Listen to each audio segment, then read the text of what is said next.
All right, guys. So now we're on to page. Let's see, one through. We're on to page 5 now. Page 5. So first off, I've got a skier that's accelerating to the mountain. So by the way, we're doing force diagrams now. You're gonna notice it says draw a force diagram for, and then each one is gonna tell you what the receiver is. The receiver is in bold. Okay, let's write that. So let's say receiver is the bold word. So here, my receiver is the skier. Now, remember that the first step of drawing a good force diagram is to outline your receiver with a dotted line. So I've done that. Now, step 2 is to draw a force for everything touching the skier. Now, the only thing touching the skier right now is the mountain. And so the mountain looks about like that. So I have to be able to draw the forces acting on the skier by the mountain. So the first thing I'm going to notice is if she's going downhill, then there must be a force.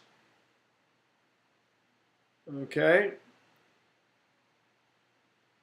There must be a force going uphill. Whoa! Mistake, mistake, mistake.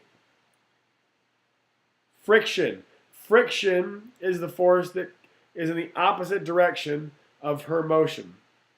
Now, the other force that's exerted by this surface is normal force. So I've got my normal force that way. Okay, so those are my two contact forces. They're the only things touching the skier right now. So after I do my forces that are touching the skier, I have to come up with the forces that aren't touching the skier. And this one is pretty simple, guys. It's just gravity. Fg. Okay, so after I have all my forces drawn on here, I'm going to transfer them over to the dots. Whoop. There we go. You guys will have to actually draw. I know that you don't have the stylus and all that. Now the last step, notice this. Do you see this right here? For each force diagram, specify the agent. If you don't specify the agent, you will lose points on the test. So I have to go in here and say that gravity is caused by Earth. Normal force is caused by mountain. Or you could say snow or ground or whatever. Friction force is also caused by the mountain. If you don't have those things listed in, you will lose points. All right, let's go do it for the baseball. Now again, notice that this says baseball, so it's that guy in midair.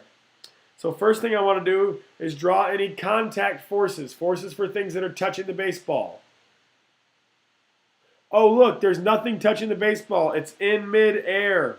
Okay, so there's nothing touching it. There is no applied force. I repeat, if it's in midair, there's no applied force.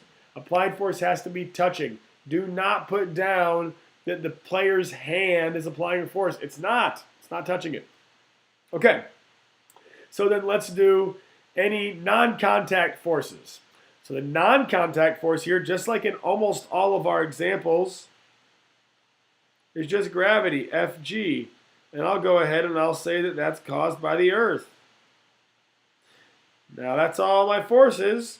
So all I'm going to do is take that and put it over here. Yeah, we'll make it a little bit smaller so it actually fits. Okay, and not slanted.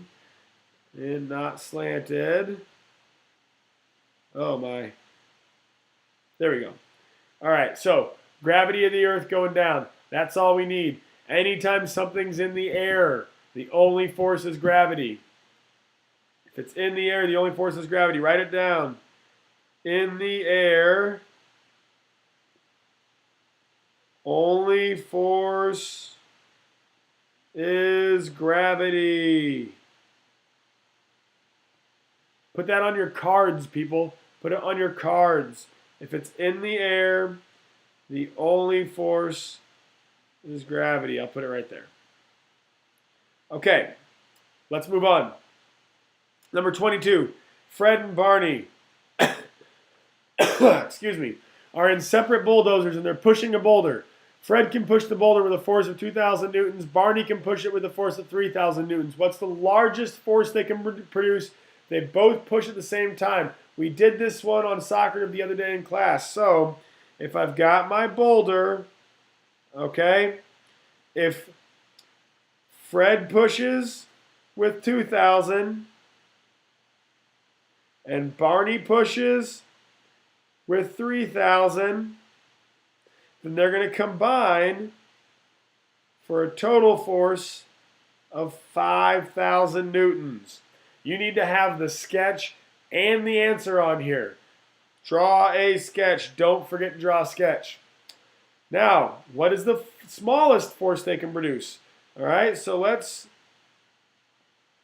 take my rock, paste it down here, and now, if I want a small force, I'm going to have them canceling each other out.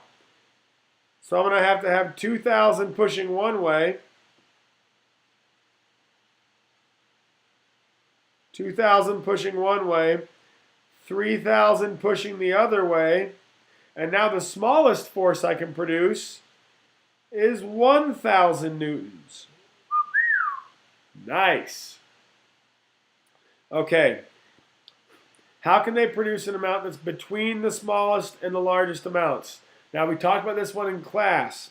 This is the one where we have to have one person pushing one way, and the other person's going to have to push in a different direction. They can't push together. They can't push opposite of each other. But one can push to the right and one can push forward, or some combination like this, okay? That's how we can have something between 1,000 and 5,000. All right, that's it for page 5. You guys should now try page 6 on your own.